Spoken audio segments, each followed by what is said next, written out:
Hello guys, कैसे हैं आप लोग। मैं अमित तलड़ा, आपका फ्रेंड, फिलोसोफर एंड गाइड। तो बहुत इंपॉर्टेंट टॉपिक पे मैं वीडियो बना रहा हूँ। काफ़ी लोगों के मन में यही अब एक सवाल है कि सर सिंगल मॉड्यूल दें या बोथ मॉड्यूल दें, क्योंकि काफ़ी बच्चों ने एक ग्रुप स्टार्ट कर दिया था वेटिंग फॉर रिजल्ट पीरियड में, और अब वो बीच में आके फंस गए हैं कि भाई क्या करना चाहिए, क्योंकि एक चीज़ हुई नहीं है, दूसरी जो पास हो जाएगी ऐसा सोचा था वो हुई नहीं। अब आप बीच में फंस गए हो, लटक रहे हो। तो ऐसे बच्चों को मैं गाइड करने आया हूँ। वीडियो लाइक ज़रूर कर देना और कमेंट बॉक्स में कमेंट करके बताना कि आप क्या सिचुएशन में हो और आप ये वीडियो देखने के बाद क्या डिसाइड करने वाले हो। ठीक है, चलो तो बैकग्राउंड पहले मैं बता दूं कि काफ़ी बच्चों ने ग्रुप 1 दिया था तो उन्होंने ग्रुप 2 स्टार्ट कर दिया था, कुछ लोगों ने ग्रुप 2 दिया था, ग्रुप 1 स्टार्ट कर दिया था, executive as well as professional. और अब रिजल्ट आ चुका है कि जो ग्रुप उन्होंने दिया था वो अनफॉर्चुनेटली वो पास नहीं हो पाया है, और जो ग्रुप उन्होंने जनवरी या फरवरी में स्टार्ट किया था वो 20, 30, 40 अलग अलग लेवल पे कंप्लीशन पे वो लोग हैं। और अब उनको ये डिसाइड करना है कि जून 26 में हम सिंगल मॉड्यूल दें, जो ऑलरेडी दिया हुआ था वही सेम रिपीट करें, या हम नया वाला दें या बोथ दें। ठीक है, ये मतलब सिचुएशन है। आई होप आप समझ गए होंगे क्योंकि आप ऑलरेडी सिचुएशन में होंगे। तो मैं एक सिंपल यार्डस्टिक आपको बताता हूं बेस्ड ऑन माई एक्सपीरियंस। पहला मैं ये बताने वाला हूं कि बोथ कौन से लोगों को देना चाहिए, कौन से लोग बोथ ग्रुप मैनेज कर सकते हैं। अगर आपका पेंडिंग जो सिलेबस है, जो ग्रुप आपका अभी चल रहा है, जो नया नया आपने स्टार्ट किया था, अगर वो आपका 31 मार्च यानी कि एक महीने में कंप्लीट हो सकता है, अगर आप उसको स्पीड अप कर सकते हो, और अगर आप वो मार्च एंड या चलो एक आध हफ्ता 10 दिन और इमरजेंसी में आप ले सकते हो, 10 अप्रैल तक अगर आपका वो सिलेबस कंप्लीट हो सकता है तो आप बोथ ग्रुप दे सकते हो। ठीक है, ये क्या सोच के बोल रहा हूं मैं कि बोथ ग्रुप वालों को रिवीजन के लिए 50 डेज तो रखने चाहिए, आइडियली 2 महीने या उससे ज्यादा रखने चाहिए, बट कट टू कट कम से कम भी देखा जाए ना 50 डेज मेरे हिसाब से रखने चाहिए। प्रॉपर रिवीजन, राइटिंग प्रैक्टिस, एक आधा फुल सिलेबस टेस्ट, बहुत सारी चीजें होती हैं। तो अगर रेगुलर स्टडी जो आप कर रहे हो वो अगर आपकी 10 अप्रैल तक हो जाती है तो you are good to go. आप बोथ ग्रुप कर सकते हो, बहुत कोई दिक्कत नहीं आपको जाएगी, बोथ ग्रुप भी हो जाएगा।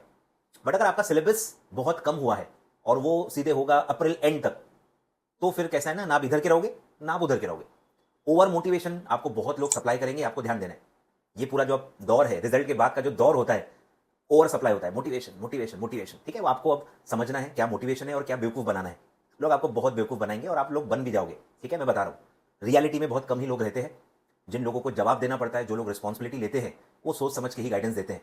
और जिनको पता है कि हमको तो कोई जवाब देना नहीं है, हमको व्यूज होना है, हमको बस बेचना है बस, तो वो उनका अलग एक एजेंडा चलता है और आप रोक नहीं सकते उसको। ठीक है, तो मैं उस चीज़ों पर जाऊंगा नहीं। तो 50 डेज रिवीजन के लिए लगते हैं, और उसका बाकायदा मैं प्लान भी दूंगा आपको बाद में कि 50 डेज क्यों लगते हैं, कैसे लगते हैं, कितने मिनिमम रिवीजन होने चाहिए एक प्रॉपर कॉन्फिडेंस के लिए। ठीक है, तो ये आपको एक यार्डस्टिक मिल गया। 10 अप्रैल आपका कट ऑफ हो गया, इसके अंदर हो रहा है तो आप बोथ दो, उसके और आगे जा रहा है, अप्रैल एंड तक जा रहा है, तो फिर एक महीने में बोथ ग्रुप रिवाइज करना इतना आसान नहीं है। ठीक है, तो वो हो नहीं पाता मैनेज। ठीक है, जो लोग बोलेंगे कि हो सकता है, उनसे बस एक शेड्यूल बनवा के ले लो कि आप ही बता दो एक महीने में बोथ ग्रुप कितनी रिवीजन हो सकती है। ठीक है, और वो आपसे होंगी कि नहीं वो आप देख लो, कि लोग तो कुछ भी बोलेंगे, एक दिन में पूरा रिवाइज कर लो, अरे होता नहीं ना भाई, कैसे करना है वो भी पूछो, तो ही ऐसे लोग गलत गाइडेंस देना बंद करेंगे। ठीक है, तो जो ग्रुप आप देते आए हो वही आपको दोबारा देना पड़ेगा अगर आपका सिलेबस कंप्लीट नहीं हो रहा है। तो जो लेक्चर्स आपके अभी चालू होंगे वो आपको रोकने पड़ेंगे, और वो आपको नेक्स्ट अटेम्प्ट मतलब जून एग्जाम के बाद तुरंत आप उसको कंटिन्यू कर सकते हो। वैलिडिटी वगैरह आपको बढ़ानी पड़ेगी, बट अगर आप उसी को कंटिन्यू करते हो तो जो पहले दिया था उसकी भी कंटिन्यूटी आपकी रह जाएगी। जो नया है वो तो नया है, ठीक है, वो भी प्रॉपर होगा, आपसे नहीं होगा क्या होगा। ठीक है, उसमें ऑलरेडी किंतु परंतु होता है। पहली बार जब आप देते हो ना तो ऑलरेडी उसमें किंतु परंतु होता है। ऑलरेडी आप एक दे चुके हो, उसमें आप 150, 160, 170, 180 स्कोर कर चुके हो, आपका एक बेस तैयार होता है। बस आपको गलती आइडेंटिफाई करनी है, चीजें थोड़ी सी ऐड करनी है, थोड़ा बहुत हो सकता है, उसको पास करना ज्यादा आसान होता है। ठीक है, तो टफ डिसीजन है, मैं नहीं कह रहा हूं बहुत ही आसान डिसीजन है, टफ डिसीजन है, लेकिन ये ले लो अभी, माइंड क्लियर रखो, नहीं तो क्या होगा, आपके एफर्ट्स वेस्ट होंगे, ना आप इधर के रहोगे ना आप उधर के रहोगे, और काफी टाइम आपका सिर्फ सोचने समझने में और विचार करने में ही चले जाएगा।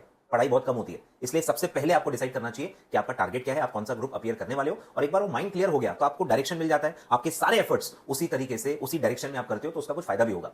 ठीक है, तो आई होप आप ये डिसीजन ले लोगे, लेना ही चाहिए आपको। ठीक है, फटाफट सोचो, बैठो, इवैल्यूएट करो कितना आपका सिलेबस बाकी है, कितना उसको समय लगेगा, क्या क्या चीजें आपकी बाकी है, आपके वीक एरियाज क्या है, बोथ ग्रुप्स आपसे मैनेज होगा नहीं होगा, ठीक है, कब तक वो सिलेबस कंप्लीट होगा, और एक डिसीजन लेके फिर आप उसके हिसाब से पढ़ाई स्टार्ट करो। ठीक है, तो आई होप इससे आपको काफी हेल्प हुई होगी। वीडियो लाइक जरूर कर देना और अपने फ्रेंड्स के साथ जरूर शेयर करना ताकि उनको भी ये समझ में आए, क्योंकि क्या है, ओवर मोटिवेशन आ जाएगा, बहुत आप कर लोगे, फिर आप एग्रीगेट में तो पक्का फेल होंगे, सब में 30 वो बहुत ज्यादा मार्कशीट आपको उस दिखेगी कि बोथ ग्रुप का एक प्रेशर नहीं हैंडल कर पाते। क्यों नहीं कर पाते? क्योंकि वो टास्क ही ऐसा लेके बैठे, 30 डेज में सब हो जाएगा, ये हो जाएगा, 3 महीने में बोथ ग्रुप हो जाएंगे, तो ये लोग ऐसे ही फंस जाते हैं। वो जमाना अब रहा नहीं है, पेपर काफी टफ आते हैं, सिलेबस बहुत वास्ट हो गए, आपके लाइफ के डिस्ट्रैक्शंस काफी ज्यादा बढ़ गए, आपकी जो पढ़ाई की क्वालिटी है वो काफी कम हो चुकी है। आप मानो या न मानो, इससे फर्क नहीं पड़ता, ये चीज़ें हैं, आपको धीरे धीरे समझ में आ जाएगा, ठीक है। तो ऑल द वेरी बेस्ट, ठीक है। कमेंट करके जरूर बताना कि आप क्या डिसाइड कर रहे हो, और कुछ आपको और इस टॉपिक से रिलेटेड और कोई आपके मन में सवाल होगा, आप कमेंट बॉक्स में कमेंट करके पूछ सकते हो, मैं जरूर आपको रिप्लाई करूंगा, ठीक है। और चैनल सब्सक्राइब जरूर करना अगर आप नए स्टूडेंट हो मेरे चैनल पे, सीएस एग्जीक्यूटिव के हो, प्रोफेशनल के हो, ईटी के हो, किसके भी हो, इस चैनल पे आपको प्रॉपर गाइडेंस मिलेगा और काफी काम का चैनल आपके लिए रहेगा, तो सब्सक्राइब जरूर करना। Thank you so much.